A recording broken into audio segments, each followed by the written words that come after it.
She is a trailblazer. She is a champion of education, the environment, health access, and human rights. So Minnesota, please join me in welcoming Representative Betty McCollum.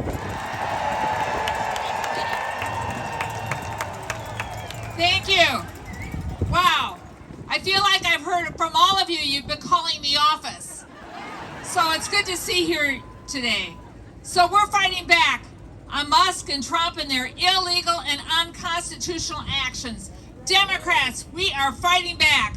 And the Republicans, they're sitting on their hands, aren't they? As Amy was saying, they're getting ready. When I go back next week, the Republicans will be forcing the largest tax cut vote. And they're going to pay for their tax cuts by cutting Medicaid and Medicare. And I do say Medicaid because it's on the chopping block right next to Medicaid.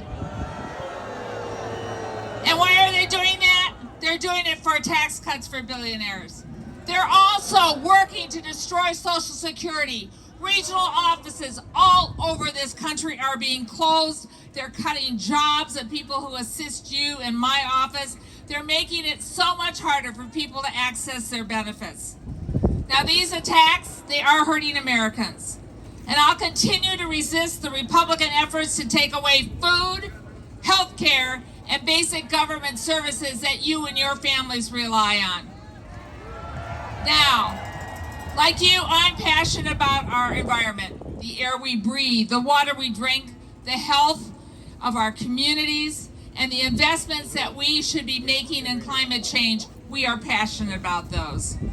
But Musk and Trump, they're taking a chainsaw to those protections.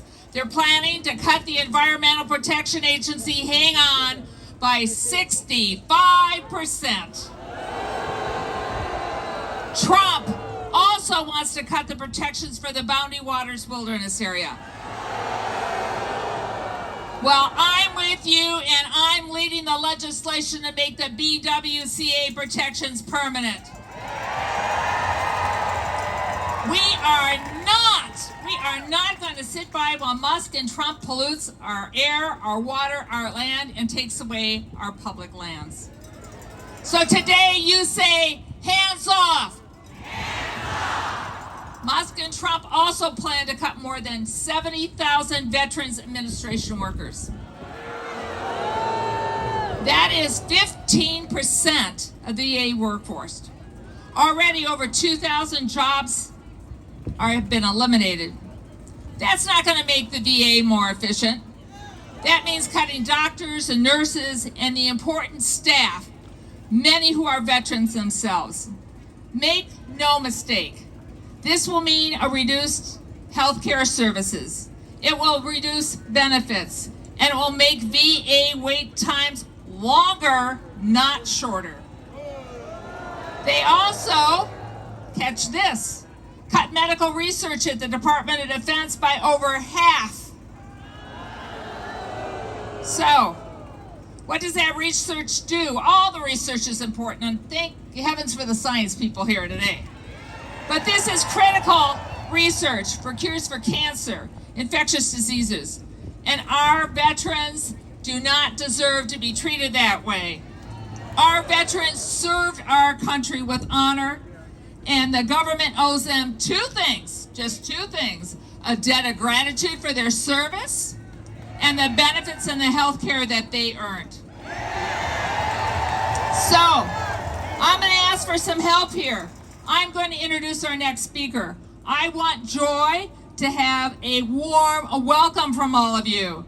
Joy Marvin was a first-class sergeant in the Army National Guard. Her career: 3 active duty tours, 800 days in a war zone. She was injured twice. Second time she was injured was during a rocket attack in 2020, which left her with a concussion, damaged eyesight, and yes, a traumatic brain injury. But she didn't stop serving. She served her fellow veterans at the Minneapolis VA, and she helped people with job retention, coordinating honors for veterans burials. She was the Outstanding Employee of the Month and received a rating of outstanding for her last performance, October 2024. When she was terminated with no notice by DOJ with the cuts at VA. Now you're with me. That's not how we treat our veterans. So I want you to give Joy a welcome and the gratitude she deserves. So let's start by saying